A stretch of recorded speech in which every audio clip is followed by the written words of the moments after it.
बिस्मिल्लाहिर्रहमानिर्रहीम। Dear student, आज हमने डेरिवेशन ऑफ रेडियस फाइंड करनी है और energy of revolving of nth orbital ये बाद में करेंगे।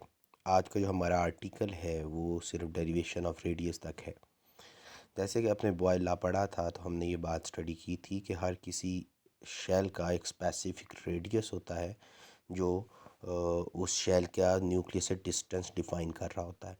अगर मैं इस डायग्राम को आपको दिखाना चाहूँ तो ये पॉजिटिव चार्ज वाला यहाँ पे न्यूक्लियस है और न्यूक्लियस जो है इसके बाहर जो आपको एरो का निशान नज़र आ रहा है नेगेटिव चार्ज वाला वो इलेक्ट्रॉन है।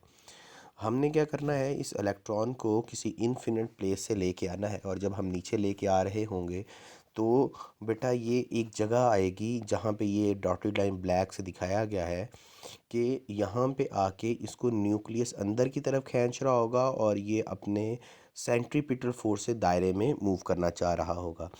बेटा इस जगह पे आके अगर आप देखें तो न्यूक्लियस जिस ताकत से खींच रहा है, न्यूक्लियस की फोर्स वो ZE² 4πε0 R² हो जाती है और जिस फोर्स से ये दायरे में घूम रहा है उसे हम सेंट्रीपिटल फोर्स कहते हैं। अब जिस जगह पर आकर इसको न्यूक्लियस की फोर्स जिस अट्रैक्शन से इसे नीचे की तरफ खींच रही है, अगर वो बराबर हो जाए बेटे किसके, आपके सेंट्रीपिटल फोर्स के, तो ये सर्कल में सेंट्रीपिटल फोर्स से क्या करने लग पड़ता है, घूमने लग पड़ता है। एक फोर्स से बाहर को निकाल रही होती है जिसे सेंट्रीफ्यूगल फोर्स कहते हैं और एक फोर्स न्यूक्लियस किसके अंदर की तरफ खींच रही होती है। जब फ्यूगल फोर्स और न्यूक्लियस की अट्रैक्शन दोनों बराबर हो जाएंगी तो ये सेंट्रीपिटल फोर्स से दायरे में घूमना शुरू कर देगा।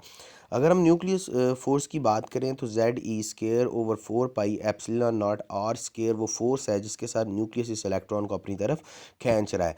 और यहाँ पे अगर इस फार्मूले की बात की जाए तो इसमें Z जो है ये हाइड्रोजन के लिए यूज़ कर रहे हैं, इसके नंबर ऑफ़ इलेक्ट्रॉन को डिस्कस करेगा। ई चार्ज है, अगर आप यहाँ पे डायग्राम में देखें तो एक ZE न्यूक्लियस का चार्ज और एक ई जो है वो इलेक्ट्रॉन का चार्ज, तो E² हो जाएगा। 4 कांस्टेंट है, जो आपका पाई है वो आपका कांस्टेंट है, ε0 इसकी परमिविटी ऑफ फ्री स्पेस है, R इसका रेडियस है। ये चीज़ें हैं इस फोर्स के अंदर। अब यहाँ पे अगर आप देखें जो हमने ये पढ़ रहे हैं तो ये जनरली हम उस वक्त स्टडी करते हैं जब सेंट्रीपिटल फोर्स जो है वो सेंट्रीफ्यूगल फोर्स के न्यूक्लियस की फोर्स सेंट्रीफ्यूगल फोर्स के बराबर हो जाए। अब बेटा जो मैं ये फार्मूला निकाल रहा था फोर्स ऑफ अट्रैक्शन न्यूक्लियस के इलेक्ट्रॉन के ऊपर, तो ZE² 4πε0 ये इस तरह से आया है। इस फार्मूला को देखें तो ZE+ पॉइंट E नेगेटिव, जब ये प्लस और नेगेटिव वाले चार्ज, प्लस जो चार्ज E है ये है फॉर न्यूक्लियस और जो E का चार्ज है वो है फॉर इलेक्ट्रॉन नेगेटिव वाला, इन दोनों को जमा कर लेंगे तो ZE² बन जाएगा। तो यहाँ पे जो न्यूक्लियस की फोर्स ऑफ अट्रैक्शन है जिसे हम क्या कहेंगे, ZE² 4πε0। अब यहाँ पे मैं आपको बता चुका हूँ कि Z किसी हाइड्रोजन के लिए उसका एटॉमिक नंबर के लिए यूज़ कर रहे हैं, E चार्जेस हैं, 4 कांस्टेंट है, पाई आपका कांस्टेंट है। ये ε0 जिसे हम बोल रहे हैं उसे परमिविटी ऑफ स्पेस या वैक्यूम परमिविटी कहते हैं। इसकी जो वैल्यू है वो 8.84 मल्टीप्लाई 10⁻⁻12 होती है। ये फोर्स ऑफ अट्रैक्शन है बेटा। अब आप देखेंगे जो हमारी सेंट्रीपिटल फोर्स है वो mv² R के बराबर होती है। बेटा यहाँ पे हम ये बात कह रहे हैं कि mv² R बराबर किसके है, ZE² 4πε0 R²। ये हमारे पास इक्वेशन बन गई। इस इक्वेशन का मतलब ये है, ये वाली जो इक्वेशन है, इस इक्वेशन का मतलब ये है, ये वाली जो मैं इक्वेशन आपको दिखा रहा हूँ इसका मतलब ये है कि सेंट्रीपिटल फोर्स न्यूक्लियस की फोर्स के बराबर हो गई है। यानी कि जिस फोर्स से सेंट्रीपिटल फोर्स न्यूक्लियस की फोर्स के बराबर होगी और इलेक्ट्रॉन सर्कल में मूव करने लगा है। हमने इसी सर्कल का रेडियस फाइंड करना है, ये जो R² है ये फाइंड करना है। अगर आप देखें सेंट्रीपिटल फोर्स में mv² divided by R is equal to ZE² 4πε0 R² है। तो यहाँ से एक R से कट जाएगा तो हमारे पास, अगर हम इस इक्वेशन को अरेंज करें तो देखें तो mv², इस इक्वेशन को ज़रा गौर करें जो नेक्स्ट इक्वेशन नंबर 9 बनी है। और अगर आपको यहाँ समझ नहीं आ रही तो बुक अपने सामने रखें, वहाँ पे भी आपको यही चीज़ें मिलेंगी, मैं आपकी बुक से ही ले रहा हूँ। तो mv² is equal to ZE² 4πε0 R² का गया है कि ये जो सेंट्रीपिटल फोर्स का R था उसने R² काट दिया और सिंपल R बाकी रह गया। अब हमने रेडियस फाइंड करना है। इस इक्वेशन नंबर 9 में देखें तो M V square is equal to Z E square 4 pi epsilon naught R है। हमने आर फाइंड करना है, इसलिए इसे हम बाहर निकाल देंगे, रिप्लेस कर देंगे एम वी स्केयर के साथ, तो आर की जगह पे एम ई स्केयर आ जाएगा। इसको हम इक्वेशन नंबर 10 कहेंगे। यहाँ तक बात समझ आ गई बेटे। अगर हम इसके बाद आगे चलें तो आप ये बोहर का जब एंगुलर मोमेंटम पढ़ा था, M V R is equal to N H over 2 pi, तो ये देखें यहाँ पे हम वो वैल्यू यूज़ करेंगे। ये देखें, क्योंकि हमें ये r is equal to Z E square 4 pi epsilon naught M V square के अंदर v स्केयर की वैल्यू पता करनी है, क्योंकि हमारे पास z की वैल्यू भी हाइड्रोजन हमें बता देगा, चार्ज का भी हमें पता है, 4 भी कांस्टेंट है, पाई भी कांस्टेंट है, एप्सिलॉन नॉट की वैल्यू भी हम ऊपर बात डिस्कस कर चुके हैं, मैथ्स का भी हमें पता चल जाएगा। तो हम सिर्फ और सिर्फ हमें क्या करना है, v स्केयर की वैल्यू फाइंड करनी है। उस v स्केयर के लिए बहुत से हेल्प लेके हमने ये M V R is equal to N H over 2 pi, जो हमारा एंगुलर मोमेंटम था, जो हमने कल लास्ट लेक्चर में बहुत से स्टडी किया था, वो हमारे पास मौजूद है। हम यहाँ से अब वी निकालना चाहते हैं, तो एम आर इधर मल्टीप्लाई कर रहा है, उधर जाके डिवाइड करेगा तो वी हो जाएगा V is equal to N H 2 pi M R. अब हमें वहाँ पे वी स्केयर की वैल्यू थी, लिहाजा हम इसकी वी वाली वैल्यू की ये जो वैल्यू है हम इसका क्या कर लेंगे, स्केयर ले लेंगे। तो V square is equal to N square H square 4 pi square, ये 4 कहाँ से आया, 2 का स्केयर लेंगे तो 4 आ जाएगा, pi square M square R square. ये एग्जांपल नंबर इक्वेशन नंबर 11 बन गई है। ये दरअसल v की वैल्यू है। अगर आप इस v की वैल्यू इक्वेशन नंबर 10 में, ये जो नीचे v दिया गया इसकी जगह पे पुट कर देंगे, तो बेटा ये देखें नेक्स्ट पेज के ऊपर कि आपकी ये वैल्यू पुट करने के बाद r is equal to Z E square multiply 4 pi square M square R square divided by 4 pi epsilon naught M N square H square हो जाता है।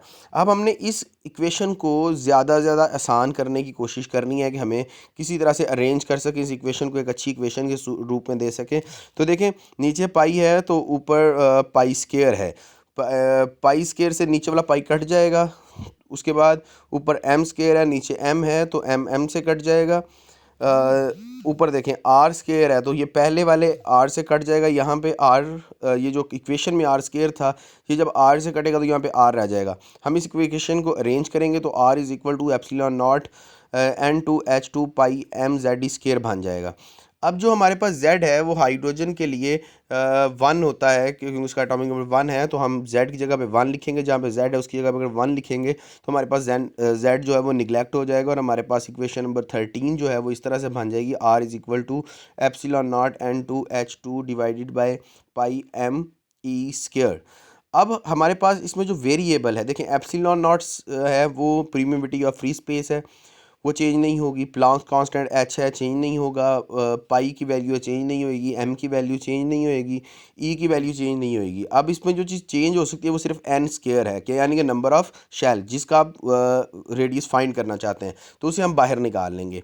अब अगर हम इन सब वैल्यूज़ को, जो हमारे पास इक्वेशन नंबर 13 बनी है, epsilon naught H square pi M E square की वैल्यू पुट करें, तो हमारे पास जो इनकी टोटल वैल्यू बनती है वो ये देखें, इक्वेशन नंबर 14 देखें कि r की जो वैल्यू है, ये सारी चीज़ों की वैल्यू पुट कर दें तो ये r इज़ इक्वल टू 0.529 बन जाती है, और आगे n स्केयर लिखा हुआ है। n स्केयर का मतलब क्या है, n स्केयर का मतलब ये है कि जिस शेल की आपने वेलोसिटी पता करनी है, रेडियस पता करना है, यानी कि अगर आपने पहले शेल का पता करना है तो आप n की जगह पे 1 लिख दें, उसका स्केयर ले लें, तो इस वैल्यू को 1 से मल्टीप्लाई कर दें तो रेडियस आ जाएगा। अगर आपने n2 दूसरे शेल का रेडियस फाइंड करना है, तो बेटा n2 की जगह पे इक्वेशन नंबर 14 में जहाँ पे n का स्केयर लिखा हुआ है उसकी जगह पे n2 लिख के स्केयर लें, 4 आ जाएगा, 4 को मल्टीप्लाई करें 0.529 से तो दूसरे शेल का रेडियस आ जाएगा। इसी तरह हम तीसरे शेल का रेडियस निकाल सकते हैं। बेटा जब हमने ये सारी वैल्यूज़ ड्राइव कर ली तो हमें एक बात की इन्फॉर्मेशन यहाँ से ये पता चली कि जो R2 माइनस R1 के R2 का रेडियस दूसरे शेल के रेडियस का पहले शेल के रेडियस से डिस्टेंस जो है वो कम होगा। फिर R3 को जब माइनस किया R2 से तो इनका रेडियस थोड़ा ज़्यादा हो गया, यानी कि वो कहना चाह रहा है कि जब जब न्यूक्लियस से इलेक्ट्रॉन दूर जाता जाएगा, शेल बढ़ता जाएगा, तो शेल के दरमियान का जो स्पेस है वो ज़्यादा होती जाएगी। बेटा ये थी आपकी डेरिवेशन जो हमने किसके लिए पढ़नी थी, रेडियस ऑफ nth ऑर्बिटल, वो n के लिए करना है। n हमारे पास नंबर ऑफ शेल हैं। अगर आपने पहले के लिए करना है तो आपकी ये जो r की वैल्यू से 1 से मल्टीप्लाई कर दें। इस तरह आप किसी भी शेल की वैल्यू निकाल सकते हैं, रेडियस निकाल सकते हैं। बेटा ये आपका एक इंपॉर्टेंट लॉन्ग क्वेश्चन है, ये अक्सर पेपर में आता होता है। अगर आपको ये समझना है तो आप बेटा मेरे से पूछ सकते हैं। अपना बहुत सारा ख्याल रखिएगा। अल्लाह हाफिज़।